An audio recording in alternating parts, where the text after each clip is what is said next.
ஓம் சாந்தி. நாம் இது வரைக்கும் என்ன பார்த்தோம்னா, நாம் ஒரு ஆத்மா இந்த உடம்பில் இரு புருவங்களுக்கு மத்தியில் அதிபிரகாசமான ஒளி புள்ளியாக இருக்கு. இந்த உடல் பஞ்ச தத்துவங்களால் ஆனது. ஆன்மா மனம், புத்தி, சம்ஸ்காரம்னு சொல்லக்கூடிய ஞான இந்திரியங்கள் மூலமாக கர்ம இந்திரியங்களின் உதவியால் ஒரு கர்மத்தை செய்யுது. மனதில் ஒரு நல்ல எண்ணம் வருது, புத்தி அதை சிந்திக்குது. அந்த சிந்தனையின் முடிவில் ஆழ் மனதில் ஒரு நல்ல உணர்வு பிறக்குது.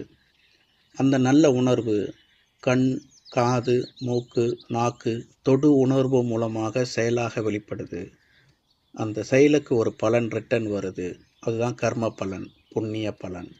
அது ஆத்மாவில் பதிவாகுது. அதே ஆத்மா மனதில் ஒரு தீய எண்ணம் வருது. அந்த தீய எண்ணத்தை ஆத்மா சிந்திக்குது. அந்த சிந்தனையின் முடிவில், அந்த தீய எண்ணத்தின் சிந்தனையின் முடிவில் உணர்ச்சிகள் உருவாகுது. அந்த உணர்ச்சிகள் அதே கர்ம இந்திரியத்தின் மூலமாக செயலாக வெளிப்படுது. உணர்ச்சிகள் தேகாபிமானத்துக்கு சம்பந்தப்பட்டது. அது கெடுதலை கொடுக்கக்கூடியது. அப்போ கெட்ட கர்மம் செய்கிறோம். அப்போ ரிட்டன் நமக்கு அந்த தீய காரியத்துக்கான ஒரு பலன் வருது. அதுதான் கர்ம பலன், பாவ பலன். பாவம் வருது. அந்த பாவமும் ஆத்மாவிலேயே பதிவாகுது. இப்போ இந்த பாவம் புண்ணியம் ஆத்மாவில் இருக்குது. ஆத்மா இந்த உடம்பை விட்டு அடுத்த பிறவிக்கு போகும்போது இந்த பாவ புண்ணிய பதிவுகளை எடுத்துக்கிட்டு அடுத்த பிறவிக்கு போகும். இது வரைக்கும் நம்ம இதை பார்த்தோம். அடுத்தது ஆழ்மனம். ஆழ்மனம் நம்ம என்ன கேட்டாலும் கொடுக்கும். அப்போது நல்லதையே நினச்சி, நல்லதையே சிந்தித்து, நல்ல உணர்வு அதை அடைஞ்சிட்டா மாதிரி நல்ல உணர்வில் இருந்தால் அந்த உணர்வு இந்த பிரபஞ்சத்துக்கு போகும். அந்த பிரபஞ்சம் நாம் கேட்டதை கொடுக்கும்னு பார்த்தோம். அடுத்தது, இது வரைக்கும் நமக்கு என்னெல்லாம் கிடைச்சதோ, இந்த பிரபஞ்சம் நமக்கு என்னெல்லாம் கொடுத்ததோ அதையெல்லாம் நினச்சி பார்த்து அதுக்கெல்லாம் நம்ம நன்றியாக இருக்கும்போது, இது வரைக்கும் வார்த்தையாக நன்றி நன்றி கூறுறது கிடையாது, சொல்கிறது கிடையாது. இந்த பிரபஞ்சம் கொடுத்த அந்த வாழ்க்கையை சரியாக அனுபவிக்கிறது, அதுதான் உண்மையான நன்றி. ஸோ அப்போது ஒரு பொருள் நம்ம கொடுக்கும்போது, ஒரு கிஃப்டாக தரும்போது ஃபார்மாலிட்டிக்கு நன்றி சொல்லுவோம், அதுவும் தேவை. ஆனால் அதை செயலில் வெளிப்படுத்தும் போது, அப்போ நம்ம கொடுத்த அந்த கிஃப்ட்டை அவர் உபயோகப்படுத்தும் போது தான் உண்மையான நன்றி உணர்வை வெளிப்படுத்துறது அர்த்தம். அப்படி தான் இந்த பிரபஞ்சத்துக்கு நம்ம வெறுமனே நன்றின்னு சொல்கிறது கிடையாது, வார்த்தையாக. பிரபஞ்சம் கொடுத்த வாழ்க்கையை சரியாக வாழணும். அப்போ பிரபஞ்சம் பார்க்கும், அப்போ இவர் நம்ம கொடுத்த வாழ்க்கையை சரியாக வாழ்கிறாரு. அப்போ இப்போ ஒன்று கேட்டிருக்காரு, அப்போ அதையும் நம்ம கொடுக்கலாம், கரெக்டாக அதையும் அவர் சரியாக யூஸ் பண்ணிப்பாருன்னு கேட்ட உடனே கொடுக்கும். அதே நாம் இது வரைக்கும் கொடுத்த வாழ்க்கையே சரியாக வாழலைன்னா அந்த வாழ்க்கையினுடைய அருமையை புரிய வச்சு அதுக்கப்புறமா இப்போ நம்ம கேட்டதை கொடுக்கும். அப்போ கொஞ்சம் லேட் ஆகும். அப்போ ஆல்ரெடி இந்த கொஞ்சம் நம்ம கேட்டது சீக்கிரமாக நடக்கணும்னா இது வரைக்கும் நமக்கு கிடைச்சதுக்கு நன்றியாக இருந்தால் அடுத்தது கூட டிலே ஆகாமல் இயற்கை இந்த பஞ்ச தத்துவம், இந்த பிரபஞ்ச சக்தி கொடுக்கும். ஸோ இதுதான் ஈர்ப்பு விதியின் சீக்ரெட். இப்போ இது வரைக்கும் பார்த்தோம். இப்போ அடுத்தது கோவிலுக்கு போயிட்டு கடவுள்கிட்ட உனக்கு என்ன தேவையோ அதை வேண்டிக்கோ, கடவுள் நிறைவேற்றுவாருன்னு சொல்கிறாங்க.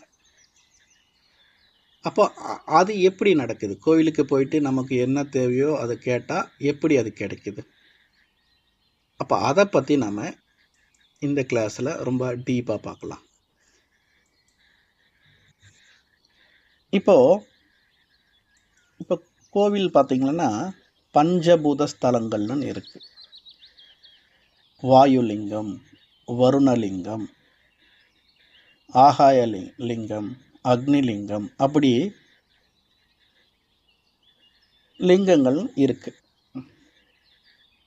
அப்போது குறிப்பிட்ட பிரச்சனைக்கு அந்த குறிப்பிட்ட கோயிலுக்கு போயிட்டு வாங்கன்னு சொல்லுவாங்க. அந்த பிரச்சனையை பொறுத்து அங்கே போயிட்டு வாங்க, இல்லை அந்த பிரச்சனை கொஞ்சம் அதிகமாக இருந்ததுன்னா ஒரு நாள் தங்கிட்டு வாங்க, இல்லை ஒரு வாரம் தங்கிட்டு வாங்கன்னு சொல்லுவாங்க.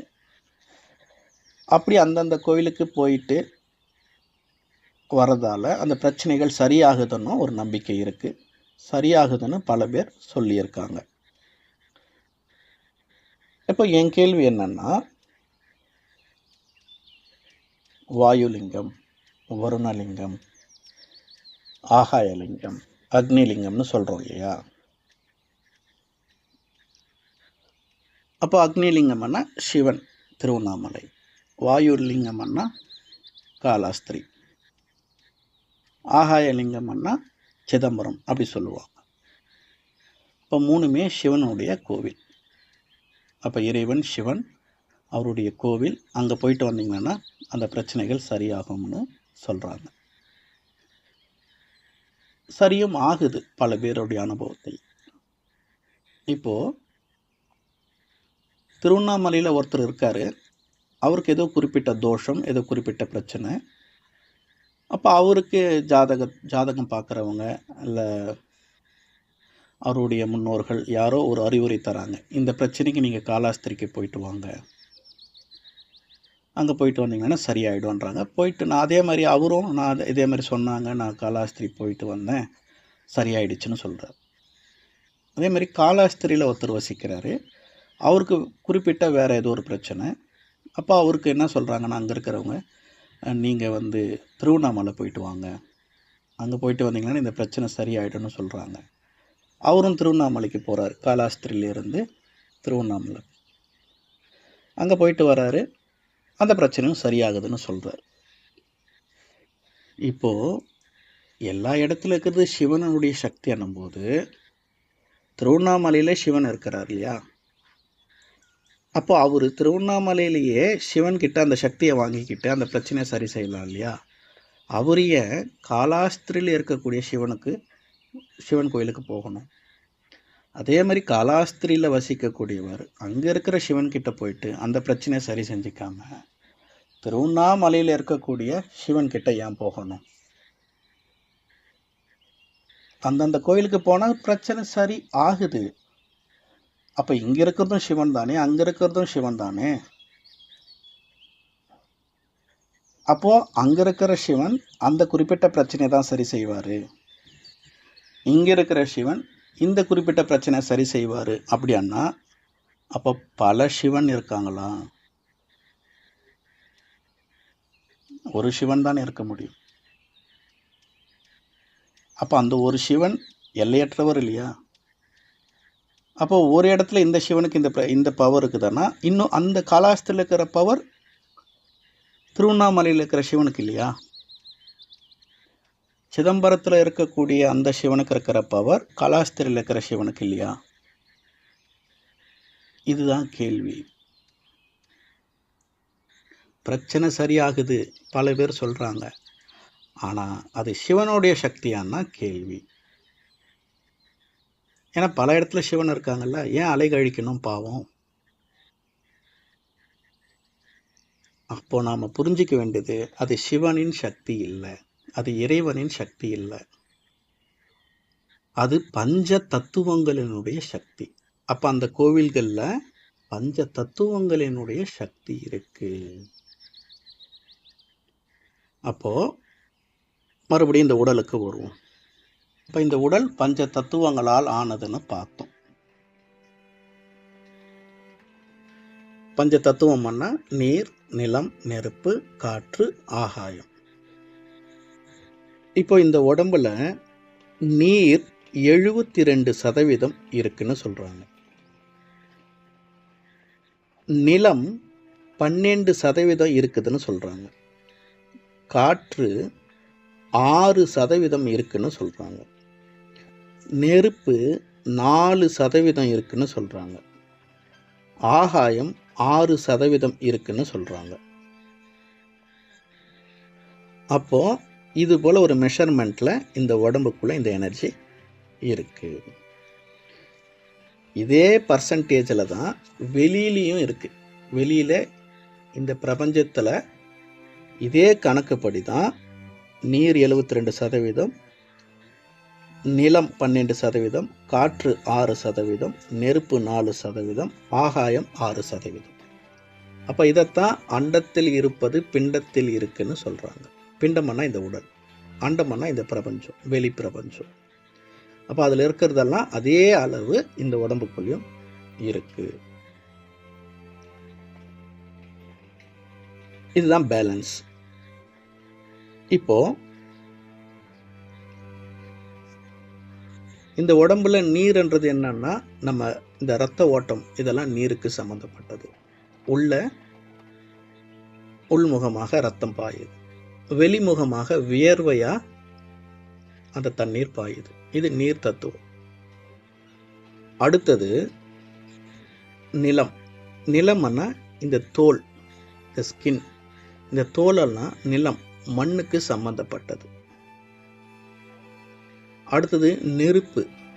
நம்ம சாப்பிட்டா நம்மளுக்கு ஜீரணிக்கக்கூடிய ஒரு எனர்ஜி இருக்கு இல்லையா, ஜடார் அக்னின்னு சொல்லுவாங்க, ஹைட்ரோக்ளோரிக் ஆசிட்னு சொல்கிறாங்க. அதுதான் அந்த பசி, அந்த பசி எடுக்குது இல்லையா, வயிறு எரியுதுன்றாங்க இல்லையா, பசி எடுக்குதுன்றாங்க இல்லையா, அதுதான் அந்த எனர்ஜி, அதான் நெருப்பு. அடுத்தது காற்று, உள்முகமாக போயிட்டு வந்துட்டு தான் இருக்குது 24 மணி நேரம். அடுத்தது ஆகாயம். ஆகாயம்ன்றது ஒன்றும் இல்லை, ஒன்றுமே இல்லாத பகுதி தான் ஆகாயம். அது ஒரு வெற்றிடம், அந்த வெற்றிடம் தான் ஆகாயம். அதேமாரி உடம்புக்குள்ளேயும் ஒரு உறுப்புக்கும் இன்னொரு உறுப்புக்கும் நடுவில் இருக்கிற ஒரு ஒன்றுமில்லாத அந்த இடைவெளி தான் அந்த வெற்றிடம் தான் ஆகாயம். அந்த ஆகாயத்துக்கும் ஒரு சக்தி இருக்குது, அந்த ஒன்றும் இல்லாததுக்கும் ஒரு சக்தி இருக்குது. இப்படி இந்த பஞ்ச தத்துவங்கள் எந்தெந்த தத்துவம் எந்தெந்த அளவில் இருக்கணுமோ அந்தந்த அளவில் கரெக்டாக இருந்தால் உடம்புல எந்த ஒரு வியாதியும் வராது. ஸோ இதுதான் சயின்ஸே சொல்லுது. இப்போது அது குறையும் போதோ அதிகமாகும் போதோ பிரச்சனை. உதாரணத்துக்கு 72% தண்ணியா, அது 70, 60, 50 குறையும் போதும் பிரச்சனை. இல்லை 80, 90 அதிகமாக போனாலும் பிரச்சனை. அடுத்தது மண் தத்துவம். மண் தத்துவம் சாப்பாடுக்கு சம்மந்தப்பட்டது. அது 12% தான் இருக்கணுன்றாங்க உடம்புல. அப்போ அது குறைஞ்சாலும் பிரச்சனை, அதிகமானாலும் பிரச்சனை. அப்போ சாப்பாடை ரொம்ப அதிகமாக சாப்பிட்டாலும் பிரச்சனை, சாப்பிட்லன்னாலும் பிரச்சனை. காற்று, அந்த 6% அந்த காற்று உடம்புக்குள்ளே எவ்வளோ தேவையோ அது குறைஞ்சாலும் பிரச்சனை, அதிகமானாலும் பிரச்சனை. நெருப்பு 4%, அது அதிகமானாலும் பிரச்சனை, குறைஞ்சாலும் பிரச்சனை. ஆகாயம் 6%, அது அதிகமானாலும் பிரச்சனை, கம்மியானாலும் பிரச்சனை. தூக்கமே இல்லைனாலும் உடம்பு கெட்டுடும், தூங்கிட்டே இருந்தாலும் உடம்பு கெட்டுடும்.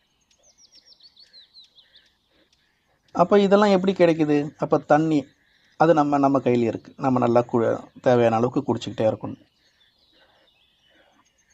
அடுத்தது மண், சாப்பாடு, அதுவும் தேவையான அளவுக்கு சாப்பிட்ணும். காற்று, இப்போது இந்த நீரும் மண்ணும் தண்ணியும் சாப்பாடும் சம அளவுக்கு எடுத்துக்கிட்டாலே இது 2 தான் நம்ம கையில் இருக்குது. இந்த 2மே நாம் எவ்வளோ இருக்கணுமோ அவ்வளோ வச்சுக்கிட்டா காற்று எவ்வளோ தேவையோ அவ்வளோ தானாக போகும். எக்ஸ்ட்ரா எந்த ஒரு மூச்சு பயிற்சி கூட தேவைப்படாது.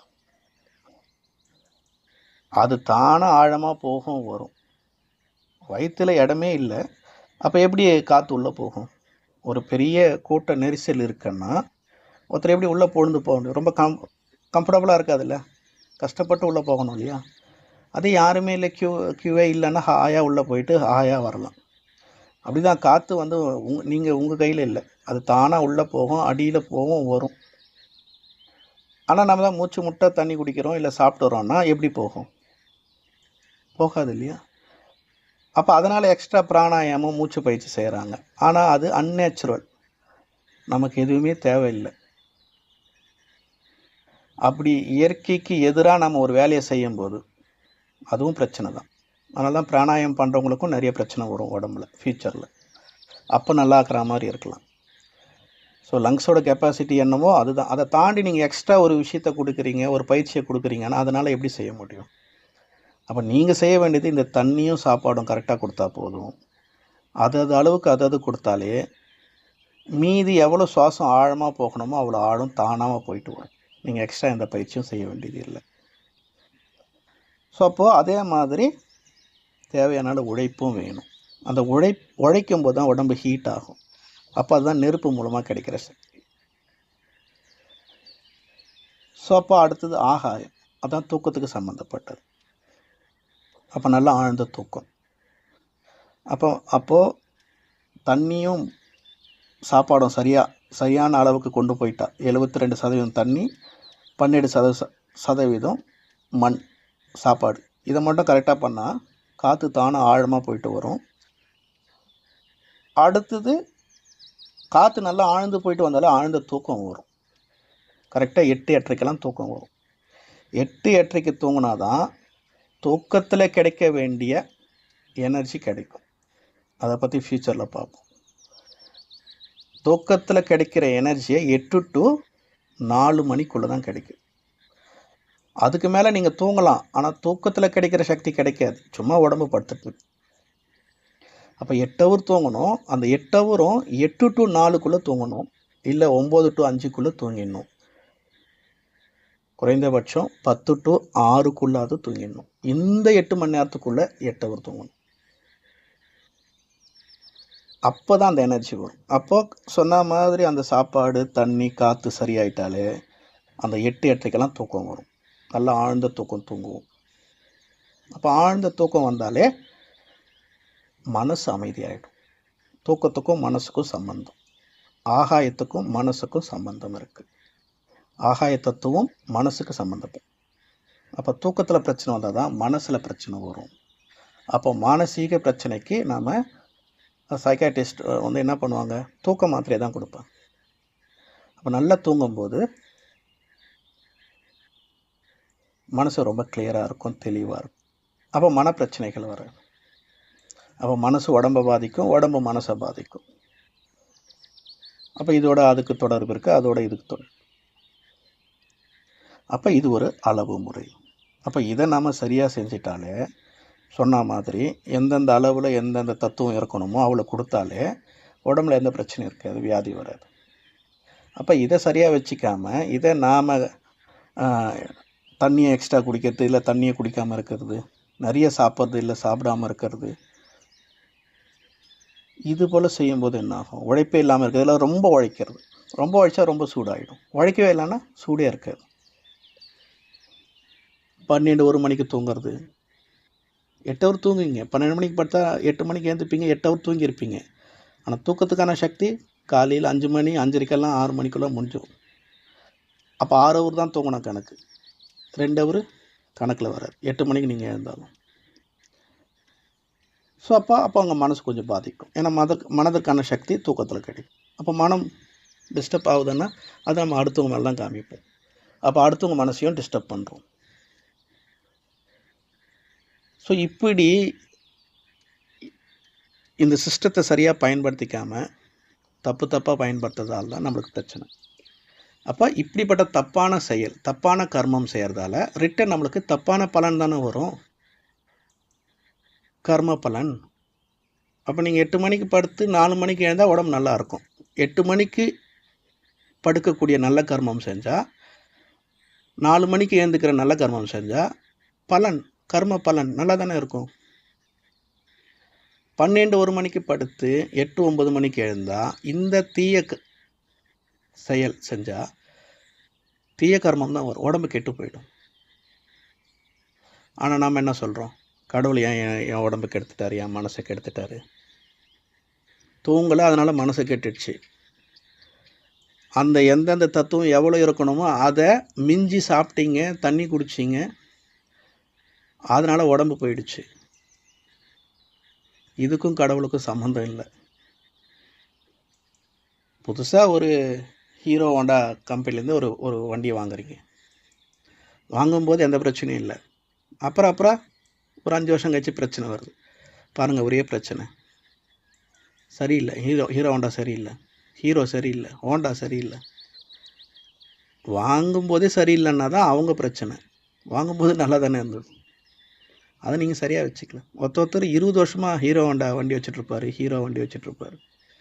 எந்த ஒரு சவுண்டும் வராது. புது வண்டியில் போகிற மாதிரி ஃபீல் வரும். அப்போ அதுக்கு தேவையானதெல்லாம் கொடுக்கணும்.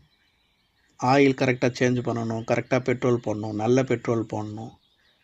ஏதாவது சின்ன சவுண்டு வருதா உடனே போயிட்டு மெக்கானிக் ஷெட்டில் பார்க்கணும். அப்போது அப்பப்போ அந்த வண்டியை கவனிச்சிட்டே இருந்தால் பிரச்சனையே கிடையாது. அந்த மாதிரி தான் இந்த உடம்பு, இறைவன் கொடுத்த இந்த பிரபஞ்சம் கொடுத்த இந்த உடம்பு கொடுக்கும்போது நல்லா கொடுத்தார். ஆனால் நாம் அதை சரியாக பயன்படுத்திக்கிறது இல்லை. இதுக்கு காரணம் கடவுள்னு சொல்கிறோம். ஜீரணமாகாத ஐட்டங்களை சாப்பிட்றது. அப்போ ஜீரணமாகாத ஐட்டங்களை சாப்பிட்டா உடம்பு கெட்டு போகும். உடம்பு கெட்டால் மனசு கெடும். அதுக்கு காரணம் கடவுள். கடவுளுக்கு கண்ணே இல்லையா, காதே இல்லையா, அந்த மாதிரி திட்ட ஆரம்பிச்சிருவோம். இப்போ இதுக்கும் கடவுளுக்கும் சம்மந்தம் கிடையாது. இந்த சிஸ்டத்தை புரிஞ்சுக்கிட்டு சரியாக இந்த சிஸ்டத்தின்படி எந்தெந்த தத்துவம் உடம்புல எவ்வளோ இருக்கணுமோ அவ்வளோ இருந்தால் எந்த பிரச்சனையும் இல்லை. அப்படி இல்லாதவங்களுக்கு ஒரு ஆப்ஷன் தான் இந்த கோவிலுக்கு போயிட்டு வர்றது. அப்போ கோவில்னா என்ன? இப்போ கோவிலில் பஞ்ச தத்துவங்களுடைய சக்தி தான் நிறைஞ்சிருக்கு. அப்போது ஒவ்வொரு கோவிலில் ஒவ்வொரு தத்துவத்தினுடைய தன்மை ஜாஸ்தியாக இருக்கும். இப்போ வாயுவுக்கு சம்மந்தப்பட்ட கோவில்னா அங்கே காற்று நிறைய இருக்கும்னு அர்த்தம் இல்லை. கோவிலுக்குள்ளே எப்படி காற்று நல்லா இருக்கும்? இருக்குமா தானே இருக்கும். காற்றே வராது கோவிலுக்குள்ளே. அப்போ அது ஏன் வாயு லிங்கம்னு சொல்கிறாங்கன்னா அப்படி கிடையாது. அங்கே போயிட்டு வந்தால் உங்கள் உடம்புக்கு இந்த வாயுடைய தன்மையை அதிகமாக கிரகிக்கக்கூடிய, சம அளவு கிரகிக்கக்கூடிய தன்மை வந்துடும். அதுக்கப்புறமா நீங்கள் வீட்டுக்கு வந்த பிறகு தானாக நேச்சுரலாக அந்த வாயு சம்மந்தப்பட்ட எனர்ஜி உடம்புக்குள்ளே பிரவேசமாகும். அப்போ அக்னி தத்துவத்துக்கு சம்மந்தப்பட்ட கோயிலுக்கு போயிட்டு வந்தால் அதுக்கப்புறம் அந்த தன்மை உடம்புக்குள்ளே வந்துடும். அப்போ இந்த அக்னி சம்மந்தப்பட்ட உறுப்புகள் நல்லா இயங்கும். அப்போ காற்றுக்கு சம்மந்தப்பட்டதுன்னா லங்ஸ் நல்லா வேலை செய்யும்.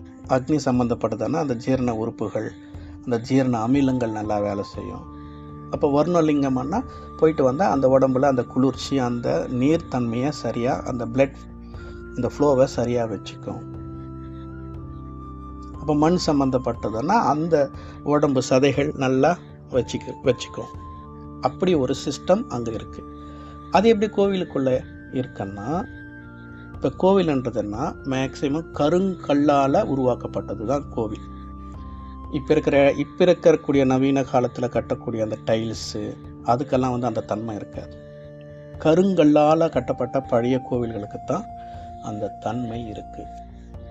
அப்போ என்ன கருங்கல்லோடைய தன்மை என்னன்னா, அப்போ ஒரு கோவில்னாலே ஒரு குளம் இருக்கும், கருங்கல்லால் ஆன அந்த கட்டிடங்கள் இருக்கும், அந்த என்ட்ரன்ஸில் ஒரு காலி கோபுரம் இருக்கும், அந்த கோபுரத்தினுடைய எண்டில் அந்த செம்பாலான கலசங்கள் இருக்கும். அதுக்கப்புறம் உள்ளே போனோன்னே கொடி மரம் இருக்கும். அதுக்கப்புறம் உள்ளே போக போக போக அந்த மூலஸ்தானத்தில் அந்த குறிப்பிட்ட கடவுளுடைய விக்கிரகம் இருக்கும். அந்த விக்கிரகத்துக்கு மேலேயும் ஒரு கலசம் இருக்கும். அடுத்தது அந்த கடவுளுக்கு சம்பந்தப்பட்ட குறிப்பிட்ட மந்திரங்கள் எப்பவுமே அங்கே ஓதிக்கிட்டே இருப்பாங்க. எங்கே பார்த்தாலும் தீபங்கள் அதிகமாக ஏற்றியிருப்பாங்க. இப்போ கோயிலுக்கு வெளியில் கரண்ட்டுக்கு சம்மந்தப்பட்ட தீபங்கள் இருக்கும், அந்த பல்பு, டியூப் லைட் எல்லாம் இருக்கலாம். ஆனால் மூலஸ்தானத்துக்குள்ளே எங்கேயுமே அந்த அந்த செயற்கை வெளிச்சத்தை கொடுக்கக்கூடிய விஷயங்கள் இருக்காது. இயற்கையாக அந்த மூலிகை எண்ணெயில் ஏற்றக்கூடிய தீபங்களாக தான் இருக்கும். அப்போ இது போல் அம்சங்களை நம்ம அங்கே கோவிலில் பார்க்கலாம். மணி இருக்கும், அந்த மணி ஓசை கேட்டுக்கிட்டே இருக்கும். அப்போ இதெல்லாம் என்ன பண்ணுதுன்னா, அந்த மந்திரங்கள் செம்புக்கு இந்த பிரபஞ்ச சக்தியை, இந்த பிரபஞ்ச சக்திக்கு இன்னொரு பேர் காஸ்மிக் எனர்ஜின்னு சொல்லுவாங்க ஆங்கிலத்தில். காஸ்மிக் எனர்ஜி, பிரபஞ்ச சக்தி, பஞ்ச தத்துவங்களினுடைய நவ கிரகங்களினுடைய சக்தி. அது இந்த உலகத்துக்கு சம்பந்தப்பட்டது. அந்த சக்தி அந்த சக்தி தான் நமக்குள்ளே இந்த உடம்புக்குள்ளே பிரவேசமாகணும். அது கரெக்டாக பிரவேசமாச்சானா எந்த பிரச்சனையும் உடம்புல இல்லை, மனதில் இல்லை.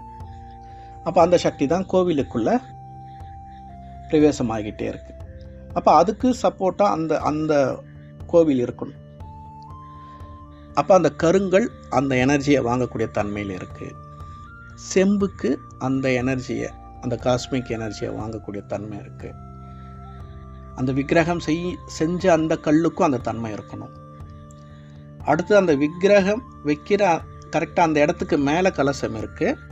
அந்த விக்கிரகம் வைக்கிற இடத்துக்கு அடியிலையும் விக்கிரகம் வைக்கிறதுக்கு முன்பாக கொஞ்சம் ஒரு பள்ளம் சில அடி ஆழமாக தோன்றி செம்பாலான தகடுகள், அந்த ஐம்பொன்கள் எல்லாம் போட்டு சில மந்திர தகடுகள் புதைச்சி அதுக்கு மேலே தான் விக்கிரகம் வைப்பாங்க. அப்போது இந்த தீபத்துக்கும் அந்த காஸ்மிக் எனர்ஜியை வாங்கக்கூடிய தன்மை இருக்குது. ஏன்னா இதெல்லாமே பஞ்ச தத்துவத்துக்கு சம்மந்தப்பட்டது. கல் மண்ணுக்கு சம்மந்தப்பட்டது. குளம் பஞ்ச தத்துவத்தில் இன்னொன்று தண்ணி இருக்குது. அங்கே தீபம் நெருப்பு, அது ஒரு தத்துவத்துக்கு சம்மந்தப்பட்டது. ஸோ அப்போது அங்கே பஞ்ச தத்துவத்தினுடைய சக்திகள் நல்லா இறங்கிறதுக்கு சப்போர்ட்டாக அந்த கோவில் என்ற ஒரு கான்செப்ட் இருக்குது. அது ஒரு சயின்ஸ். ஒரு வீடே பார்த்திங்கன்னா இவ்வளோ தான் நீளம் இருக்கணும், இவ்வளோ தான் அகலம் இருக்கணும், இவ்வளோ அகலத்துக்கு இவ்வளோ நீளம்னு ஒரு கணக்கு இருக்குது. இத்தனை ஜன்னல் இருக்கணும், இத்தனை கதவு இருக்கணும், இங்கே தான் கழிவு வெளியேற்ற பகுதி இருக்கணும், இங்கே தான் பூஜை ரூம் இருக்கணும், இங்கே தான் பெட்ரூம் இருக்கணும், இங்கே வெயிட் இருக்கக்கூடாது, இங்கே வெயிட் இருக்கணும்னு சொல்கிறாங்க. ஒரு வீடே அந்த மாதிரி இருந்தால் கரெக்டுன்னு சொல்கிறாங்க. இது கோவில். அப்போ இது அதை விட பெரிய சயின்ஸ். ஸோ அப்போ அங்கே காஸ்மிக் எனர்ஜி, இந்த பிரபஞ்ச சக்தி அளவுக்கு அதிகமாக இருக்குது. இப்போ நாம் அந்த எனர்ஜியை எடுக்கிறதுக்காக அங்கே போகிறோம்.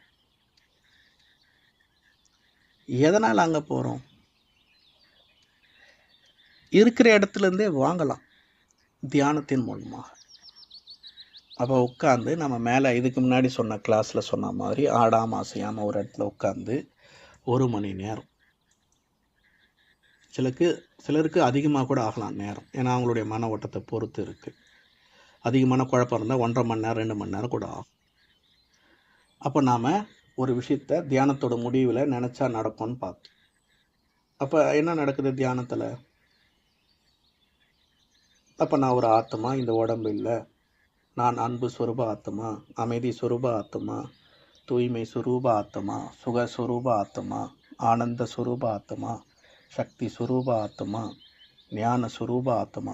இது போல் நல்ல நல்ல தெய்வீக குணங்களை நினைக்கலாம். இல்லை அவங்களுடைய இஷ்ட தேவதைகளுடைய மந்திரத்தை நினைக்கலாம். ஸோ இது ஒரு தியானம். அப்போ இந்த நினைவில் ஒரு 1 மணி நேரம் உட்காரணும். உடம்பு ஆடாமல் அசையாமல் இருக்கணும். அப்போ ஆடாமல் அசையாமல் இருக்கணும் 1 மணி நேரம் இருக்கணும்னா எல்லாராலையும் முடியாது. வயசு பசங்களுக்கு கஷ்டம், வயசானவங்களுக்கு ரொம்ப கஷ்டம். அப்போ நெளிஞ்சிக்கிட்டே இருப்பாங்க, முடியாது. அப்போ நெளிய ஆக்ஷனில் வரும். ஒரு செயலில் செயல் செய்யும்போது நம்ம மேல் மனதில் இருப்போம். செயல் இல்லாமல் இருக்கும்போது தான் ஆழ் மனதுக்கு போகிறோம். இப்போ தூக்கத்தில் உடம்புல அசைக்காமல் படுத்துடுறோம், அப்போ ஆழ் மனதுக்கு போகிறோம். ஆனால் தூக்கத்தில் நம்மளை மறந்துடுறோம். நமக்கு என்ன தேவையான்றதை நம்ம நினைக்க முடியாது. அங்கே அது என்ன காமிக்குதோ அதுதான் நம்ம பார்க்கணும். நாம் அங்கே அந்த இடத்துல நாமளாக எதுவும் நினைக்க முடியும். அப்போ தூங்காமல் தூங்கணும், அதுதான் தியானம்.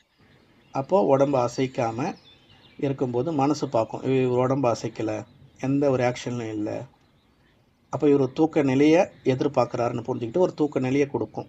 ஆரம்பத்தில் தூக்கம் கூட வரும், ஆனால் தூங்கக்கூடாது. அப்போ அந்த தூக்க நிலைக்கு வரும்போது அப்படி எங்கேயோ இருக்கிற மாதிரி ஒரு ஃபீல் வரும். அதுதான் ஆழ் மனதுக்கு போயிட்டீங்கன்னா இப்போ நீங்கள் என்ன நினைக்கிறீங்களோ அது பிரபஞ்சத்துக்கு போகும். அப்போ அந்த காஸ்மிக் எனர்ஜி, அந்த பிரபஞ்ச சக்தி உங்களுக்கு தேவையானதை கொடுக்கும். அப்போ இதுதான். அப்போ இதுக்கு 1 மணி நேரம், அதுக்கு மேலே கூட ஆகலாம். இப்போ இது வீட்டில் செய்கிறதுக்கு சாத்தியமாக எல்லாருக்கும்? அப்போது வீட்டிலன்னா ஒருத்தர் ஒவ்வொரு வைப்ரேஷனில் இருப்பாங்க. அம்மா ஒரு எண்ணத்தில் இருப்பாங்க, அப்பா ஒரு சிந்தனையில் இருப்பாங்க, தம்பி ஒரு சிந்தனையில் இருப்பாங்க, பசங்க ஒரு சிந்தனையில் இருப்பாங்க. அப்போ அந்த எண்ணமெல்லாம் என்னை சுற்றிக்கிட்டே இருக்கும். அப்போ என்னால் ஈஸியாக அந்த ஆழ்மனத்துக்கு போக முடியாது. பக்கத்து வீட்டுக்காரங்களுடைய வைப்ரேஷன் இருக்கும், ஸோ இங்கே நிறைய தடை இருக்குது. அதே கோவில்ன்றது என்ன? கோவில்ன்றது ஊருக்கு ஒதுக்குப்புறமாக ரொம்ப தூரமாக தான் இருக்குது. அப்போ மக்கள் நடமாட்டம் அதிகமாக இருக்காது. அப்போது மனிதர்களுடைய வைப்ரேஷன் அங்கே ரொம்ப கம்மியாக இருக்கும். அடுத்தது மேலே சொன்ன இந்த மெத்தடில் கோவில் கட்டப்பட்டு இருக்கு. அப்போ அங்கே ஒரு பரிசுத்தமான எனர்ஜி எப்போவுமே இறங்கிட்டே இருக்கு. மக்களோட நடமாட்டமும் இல்லை. இன்னொன்று, நல்லவங்க போனாலும் அங்கே நல்லதான் நினைக்க போகிறாங்க, கெட்டவங்க போனாலும் இது கடவுளுடைய இடம், இங்கே போயிட்டு நம்ம தப்பானது நினச்சா நம்மளுக்கு பாவம் ஆகிடும், அந்த பயத்தில் கெட்டவங்க போனாலும் கோவிலுக்குள்ளே நல்லது தான் நினைப்பாங்க. அப்போ மொத்தத்தில் நல்லவங்க போனாலும் நல்லது தான் நினைப்பாங்க, கெட்டவங்க போனாலும் நல்லதான் நினைப்பாங்க. மொத்தத்தில் அங்கே நல்ல வைப்ரேஷனே சூழ்ந்துருக்கு. அப்போ அந்த இடத்துக்கு போகும்போது நாம் ஈஸியாக ஆழ்மனத்துக்கு போக முடியும். அப்போது அங்கே போகும்போது எப்படி நான் ஆழ்மனத்துக்கு போகிறேன்? அப்போது கோவிலுக்கு போனால் சில விஷயங்களை செய்யணும்னு சொல்கிறாங்க. உதாரணத்துக்கு போனோன்னா குளத்தில் குளிக்கணும். சில குளங்களில் பார்த்திங்கன்னா குளித்த பிறகு பெண்கள் ஈரத்துணியோடு போகணும், ஆண்கள் மேலாடை இல்லாமல் கூட போகணும்னு ஒரு சட்டம் இருக்கும். கேரளாலலாம் நிறைய கோவில்கள் அது போல் சட்டம் இருக்குது. எதனாலன்னா கோவிலுக்குள்ளே இருக்கிறது பஞ்ச தத்துவங்களுக்கு சம்மந்தப்பட்ட காஸ்மிக் எனர்ஜி. அப்போ அதை வாங்கணும்னா நானும் அதுக்கு ஏதுவாக இருக்கணும். அப்போ நீர்ன்றது பஞ்ச தத்துவங்களில் ஒன்று. அப்போ தலையிலேருந்து உச்சந்தலையிலேருந்து உள்ளங்கால் வரைக்கும் நான் அந்த தண்ணியில் இருக்கும்போது உள்ளுக்கிற சக்தியை ஈஸியாக நான் எனக்குள்ளே வாங்கிறதுக்கு வசதியாக இருக்கும். அப்போ அந்த ஈரநிலையோடு உள்ளே போகிறோம். அப்போ போகும்போதே இப்போ பாருங்களேன், வீட்டில் கூட பூஜை ரூம் இருந்தால் கூட குளிச்சுட்டு பூஜை ரூமுக்குள்ளே வாங்கன்னு சொல்லுவாங்க. ஏன்னா அந்த தூங்கி எழுந்த உடனே அந்த தூக்க கலக்கத்தில் இருக்கும்போது ஒரு மந்தத்தன்மை இருக்கும். இதை குளிச்சுட்டு வந்துட்டோம்னு வச்சுக்கோங்களேன், எந்த விகாரமும் அந்த கொஞ்ச நேரத்துக்கு இருக்காது. அதுவும் பச்சை தண்ணியில் குளிக்கணும், தலைக்கு குளிக்கணும். ஆன்மா இருக்கிற இடம் தலையில் தானே, அப்போ தலை குளித்தாதான் அது குளியிலே கணக்கு. அப்போ அதுபோல் குளிக்கும்போது பச்சை தண்ணியில் குளிக்கும்போது பிராண சக்தி இருக்கிற அந்த தண்ணியில் குளிக்கணும். பிராணன்னு ஒரு பரிசுத்தமான சக்தி இருக்குது, அந்த சக்தியில் குளிக்கணும். அது கொதிக்க வைக்கும்போது போயிடும். ஸோ கொதிக்க வச்ச தண்ணியில் குளித்தா உடம்பு சுகமாக இருக்கும், ஆனால் அட்சி போட்ட மாதிரி தூங்கிடுவோம். ஆனால் அந்த ஆன்மாவுக்கு தேவையான எனர்ஜி கிடைக்காது. அப்போ கொதிக்க வைக்காத பச்சை தண்ணியில் குளிக்கணும். அப்படி குளித்த உடனே பாருங்கள், ஒரு ஃப்ரெஷ்னஸ் வரும், ஒரு பரிசுத்த உணர்வு வரும்.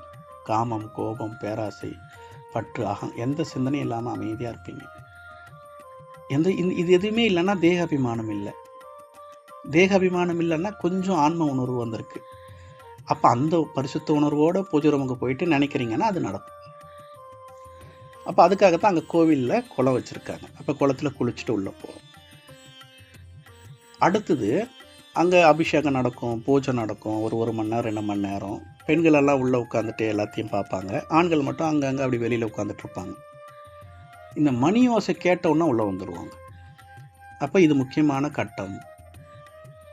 இப்போ மணி ஓசைன்றது என்னென்னா 2 விஷயம். ஃபஸ்ட்டு விஷயம் சிக்னல். இப்போ தீபாராதனை காமிக்க போகிறாங்க வாங்கன்றதுக்கு ஒரு சிக்னல்.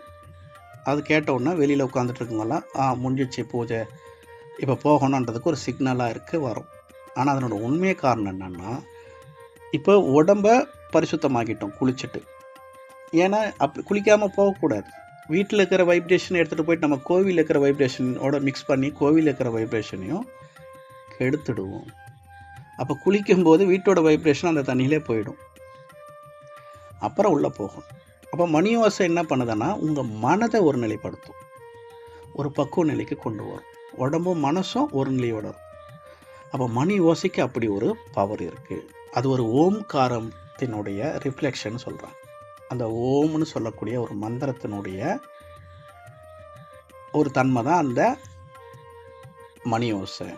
அப்போ மணி ஓசை அடிச்சுக்கிட்டே இருக்கக்கூடாது, டான் டான் டான் டான் டான் அடிச்சுக்கிட்டே இருக்கக்கூடாது. ஒரு தடவை அடிச்சுட்டு அதனுடைய ரிஃப்ளெக்ஷன் இருக்கும் பாருங்கள், கொஞ்சம் நேரத்துக்கு அந்த அந்த அடித்து முடிச்ச உடனே அந்த கொஞ்ச நேரம் இருக்கும். அது சுத்தமாக அந்த சவுண்டு நின்ன பிறகு மறுபடியும் 2வது தடவை அடிக்கணும். அதுக்கு தான் வைப்ரேஷன். அப்போ அந்த ரீங்காரத்தை நாம் உள்வாங்கணும். தொடர்ந்து அடிச்சுட்டே இருந்தால் டிஸ்டர்ப் ஆகிடும். அது கிடையாது அதனுடைய நோக்கம். அடித்து முடிச்சோன்னா அந்த ரிஃப்ளெக்ஷன் கொஞ்சம் நேரத்துக்கு இருக்கும். அதுக்கப்புறமா அது நின்ன உடனே மறுபடியும் 2வது தடவை அடிக்கணும். அப்படி அடிச்சுட்டே இருக்கணும் அந்த தீபாராதனை நாம் முடிகிற வரைக்கும். அப்போ அந்த ரீங்காரம் ஒரு பக்கம் கேட்க கேட்க கேட்க அப்படியே ஆழ்ந்து சிந்தனை அப்படியே உள்முகமாக போயிடுவீங்க. அப்போ உடலும் அந்த அந்த எனர்ஜி உள்வாங்கிறதுக்கு தயாராகிடுச்சு, மனசும் தயாராகிடுச்சு. இப்போது அந்த கோவில் மூலஸ்தானத்தில் இருக்கக்கூடிய எனர்ஜி நாம் வாங்கணும். ஆனால் மூலஸ்தானத்தில் இருக்கிற எனர்ஜி எப்படி எங்கிட்ட வரும்? அப்போ அந்த விக்கிரகத்தை சுற்றி ஒரு எனர்ஜி இறங்கிட்டே இருக்குது வானத்திலிருந்து. அந்த கலசத்தின் உதவி அந்த கலசத்தின் உதவி மூலமாக அந்த அந்த விக்கிரகத்துக்கு அடியில் இருக்கக்கூடிய அந்த செம்பு தகட்டில் ஏதன மந்திரத்தின் உதவியின் மூலமாக கொடி கம்பத்தின் உதவி மூலமாக நாலா பக்கமும் அந்த எனர்ஜி ஒன்று சேர்ந்து அந்த விக்கிரகத்தை டச் பண்ணிக்கிட்டே இருக்குது. அந்த விக்கிரகத்தில் இருக்கிற எனர்ஜி எங்கிட்ட வரணும் இல்லையா? அப்போ அதுக்கு என்ன பண்ணுறது? நீங்கள் இந்த திருஷ்டி வாங்குகிற பழக்கத்தை நம்ம கண்டிப்பாக எல்லாருமே கையாண்டது. அப்போ பூசணிக்காய், எலுமிச்சம்பழம், கல் உப்பு, ஸோ இது போல் பொருட்கள் மூலமாக திருஷ்டி வாங்குவாங்க. நம்ம சுற்றி சில கெட்டது நல்லது எல்லா உணர்வும் இருக்கும். மற்றவங்களுடைய அந்த உணர்வு கண் திருஷ்டின்னு சொல்லுவாங்க. அந்த எனர்ஜியை ரிமூவ் பண்ணுற ஒரு ப்ராசஸ். அப்போ அந்த நெருப்பை எடுத்துகிட்டு வந்து என்ன பண்ணுவாங்க? வலது பக்கம் 3 தடவை, இடது பக்கம் 3 தடவை சுற்றுவாங்க. அப்போ இந்த நெருப்பு என்ன பண்ணும்? நெருப்பு ஒரு தத்துவம். அப்போ நம்ம இந்த உடம்பை சுற்றி இருக்கக்கூடிய அந்த கெட்ட நல்ல எது இருந்தாலும் சரி கண் திருஷ்டி அதை அந்த நெருப்பு வாங்கிடும். அப்போ நெருப்புக்கு ஒரு இடத்துல இருக்கிற எனர்ஜியை ரிசீவ் பண்ணுற கெப்பாசிட்டி இருக்குது. தண்ணிக்கு வாங்குகிற கெப்பாசிட்டி இருக்குது. நெருப்புக்கும் வாங்குகிற கெப்பாசிட்டி இருக்குது. அப்புறமா அந்த நெருப்பை எடுத்து தூரமாக போட்டுருவாங்க. அப்போ நமக்குள்ளே இருக்கிற அந்த எனர்ஜியும் அந்த நெருப்புக்கு போய்டும். நமக்குள்ளே ஒரு ஊக்க உற்சாகம் வந்துடும் திருஷ்டி கழித்த பிறகு. அதே தான் இங்கே என்ன பண்ணுறாங்க? அந்த மூலஸ்தானத்தில் அந்த எனர்ஜி இருக்குது அந்த விக்கிரகத்தை சுற்றி. அதை நமக்குள்ளே ஊடுருவதுக்கு என்ன பண்ணுறாங்கன்னா தீபாராதனை காமிப்பாங்க. வலது பக்கம் 3 தடவை, இடது பக்கம் 3 தடவை. அப்போ நெருப்போட வேலை என்ன? அங்கே இருக்கிற எனர்ஜியை வாங்கிக்கிறது. அப்போ மூலஸ்தானத்தில் இருக்கக்கூடிய விக்கிரகத்தை சுற்றி இருக்கக்கூடிய எனர்ஜியை இந்த நெருப்பு வாங்கிக்கும். அப்போ இந்த நெருப்பு நம்மக்கிட்ட எடுத்துகிட்டு வராங்க. இப்போ இந்த நெருப்பில் இருக்குது எனர்ஜி. இந்த நெருப்பில் இருக்கிற அக்னியில் இருக்கக்கூடிய தீபத்தில் இருக்கக்கூடிய எனர்ஜி எனக்குள்ளே போகணும் இல்லையா? அப்போ என்கிட்ட வரும்போது நான் அதை கைகளால் ஒத்துறேன். அந்த அனல் படணும் என் கைகளுக்கு. நம்மளுடைய அதிகமான சக்தி நமக்குள்ளே வரதும் கைகள் மூலமாக, கண்கள் மூலமாக, வெளியில் போகிறதும் கைகள் மூலமாக, கண்கள். அப்போ இப்போ அந்த தீபாராதனையை டச் பண்ணும்போது, அந்த அனலை டச் பண்ணும்போது, அந்த ஈத்தர்னு சொல்லக்கூடிய அந்த நெருப்பில் இருக்கிற எனர்ஜி என் கைகளுக்கு வருது. அந்த எனர்ஜியை கண்களில் ஒத்திக்கும் போது, சில பேர் கண்களை மூடி ஒத்திப்பாங்க. கண்களை மூடி ஒத்தினா எப்படி உள்ளே போகும்? கண்களை திறந்து வச்சுக்கிட்டு கைகளை 2 கைகளையும் அப்படியே வைக்கணும். கொஞ்சம் நேரத்துக்கு அப்படியே வச்சுக்கிட்டே இருக்கணும். ஒரு நிமிஷமாவது வைக்கணும். சும்மா அப்படி தொட்டு எடுத்துருவாங்க. அதுவும் கண்ணை மூடிக்கிட்டு தொட்டுப்பாங்க. ரெப்பைக்கு தான் போடும், பிரயோஜனம் இல்லை. கண்களை திறந்து அப்படியே வச்சுக்கிட்டு அந்த இருளை கொஞ்சம் நேரம் பார்த்துக்கிட்டே இருக்கணும்.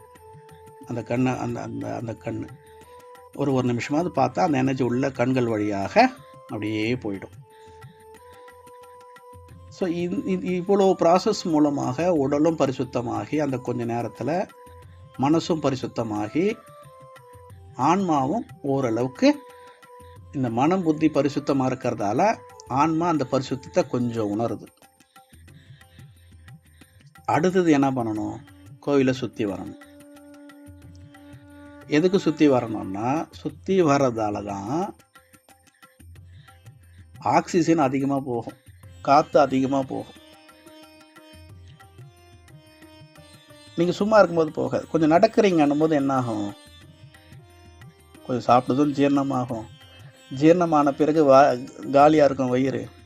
அந்த காலியான பகுதியில் காற்று ஆழமாக போகும்.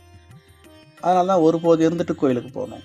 அப்போ சாப்பிடாமல் இருக்கீங்கள, நிறைய சாப்பிடாமல் இருக்கீங்களா, அப்போ தினம் தினம் ஒருபோது இருக்கிறவங்க வீக் ஆகிடுவாங்க.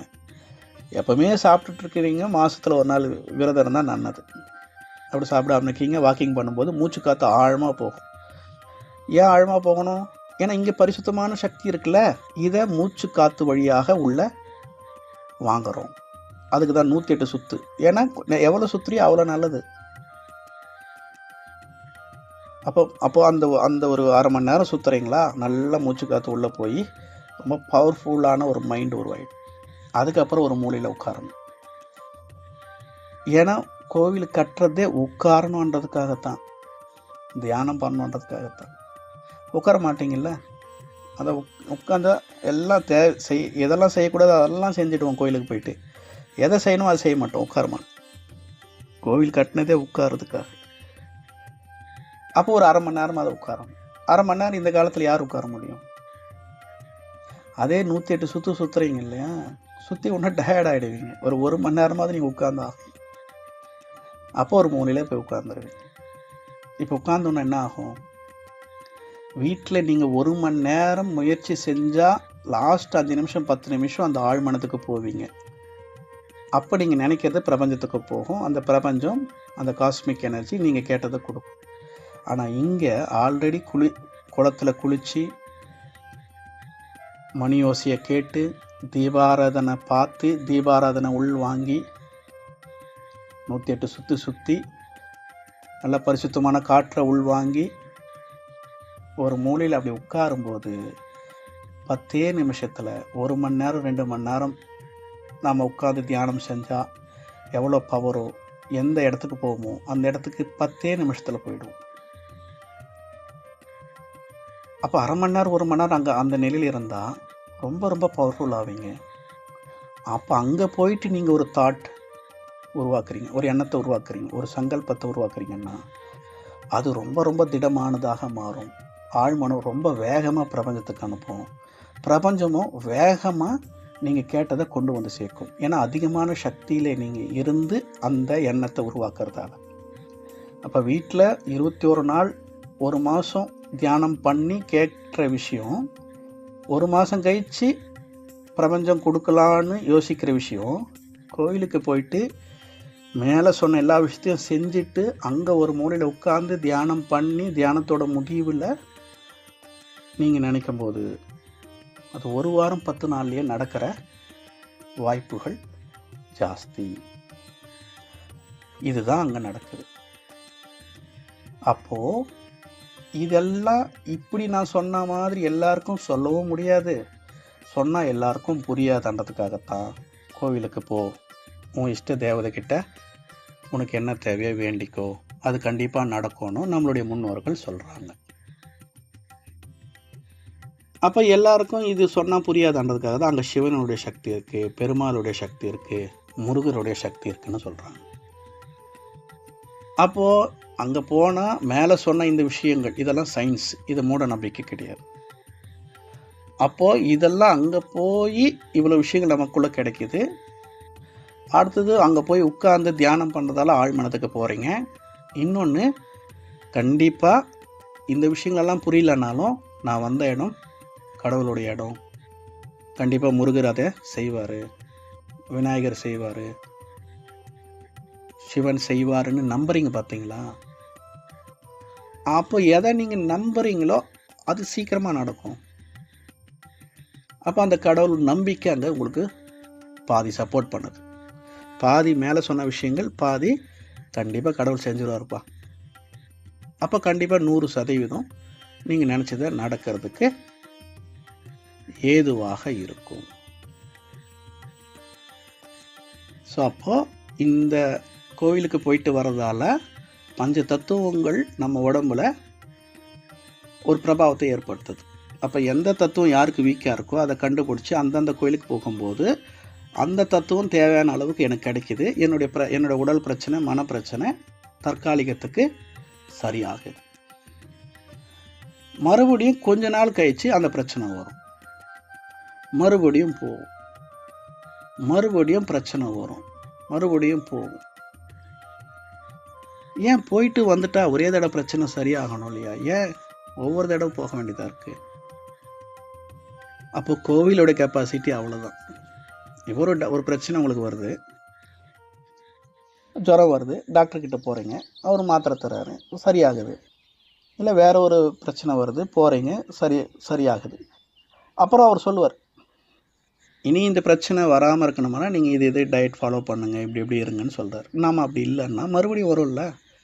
என்ன டாக்டரோ அங்கே போயிட்டு வந்தால் நல்லா ஆகுது, மறுபடியும் வந்துடுது. டாக்டரை குறை சொன்னால் எப்படி? அப்போ நீங்கள் அசல் செய்ய வேண்டியதை செஞ்சுட்டு இருந்தால் டாக்டருடைய தேவையில்லை, ஹாஸ்பிட்டலோட தேவையில்லை. அப்போது மேலே சொன்ன இந்த உடம்பை எப்படி வச்சுக்கணுன்றதை தெரிஞ்சிடுச்சுன்னா கோயிலுக்கு போக வேண்டிய அவசியம் இல்லை. அப்போது இதை சரியாக வச்சுக்கலன்னா நீங்கள் அங்கே போய் தான் ஆகணும், இந்த எனர்ஜி கிடைச்சி தான் ஆகணும், மறுபடியும் பிரச்சனை வரும். சரி, இப்போது அங்கே இருக்கிறது இறைவனுடைய சக்தி இல்லை, பிரபஞ்ச சக்தின்றதை பார்த்து, காஸ்மிக் எனர்ஜின்னு பார்த்து.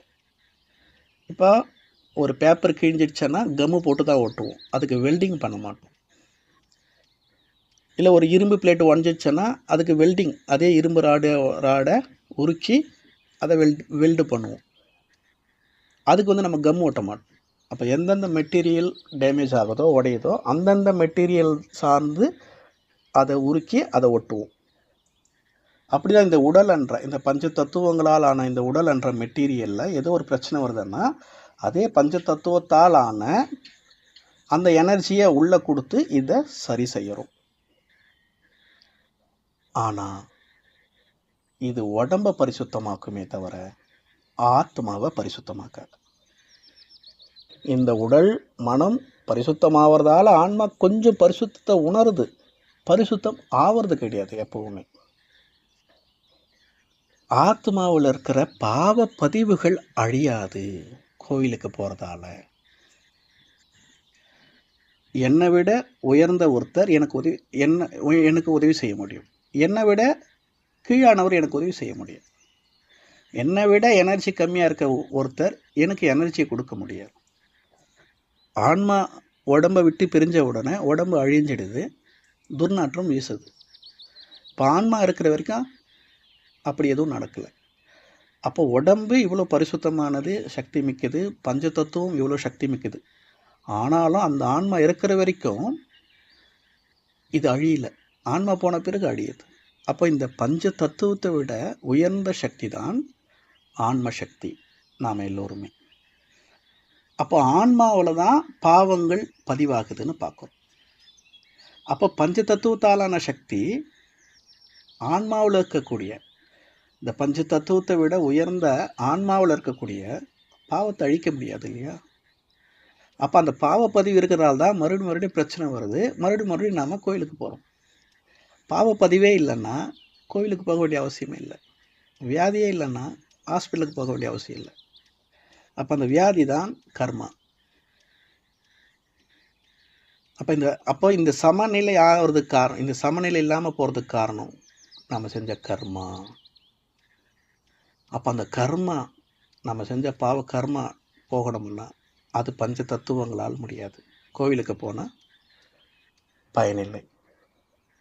அப்போ ஆன்மாவை விட உயர்ந்த சக்தியால் தான் அது முடியும். அப்போ ஆத்மாவை விட உயர்ந்த சக்தி பரமாத்மா, இறைவன், இறை தந்தை, அவரால் தான் அது முடியும். அப்போ அவரை தியானிக்கிறதால தான் அந்த பாவங்கள் அழியும்.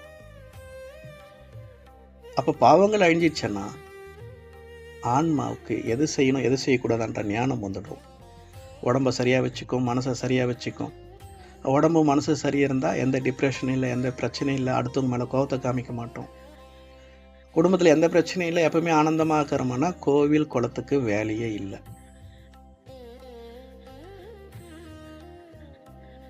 அப்போ இந்த சீக்ரெட்டை இறைவன் புரிய வைக்கிறார். அப்போ இந்த சீக்ரெட்டை மறந்துருக்கிறோம். காரணம், நம்ம ஆன்மான்றதே மறந்ததால், நான் இந்த உடம்புக்கு அதிகாரின்றது மறந்ததால் மனதுக்கு அதிகாரின்றது மறந்ததால் மனம் போன போக்கில் போகிறோம். மனசும் கெடுது, உடம்பும் கெடுது, ஆன்மாவும் கெட்டு போயிடுச்சு. அப்போ இதெல்லாம் சரி செய்யணும்னா நம்ம பரமாத்மாவை நினைக்கணும். பரமாத்மா கிட்டேருந்து சக்தியை வாங்கணும். அந்த சக்தி பாவத்தை அழிக்குது. பாவம் அழிஞ்சிச்சுன்னா உடம்பும் மனசும் என்னோடய கண்ட்ரோலில் வந்துடும். இந்த உடம்பும் மனசும் சரியாக வச்சுப்பேன். மேலே சொன்ன எந்த விஷயத்துக்கும் வேலை இல்லை. அது வரைக்கும் இதெல்லாம் நம்மளுக்கு ஓரளவுக்கு சப்போர்ட் பண்ணும். அப்போ பரமாத்மாவை நினைக்கிறோம். அதனால் பரமாத்மா நினைக்கிறதால, அவரை தியானிக்கிறதால பாவம் அழியும். சரி, அப்போ பரமாத்மா யார்?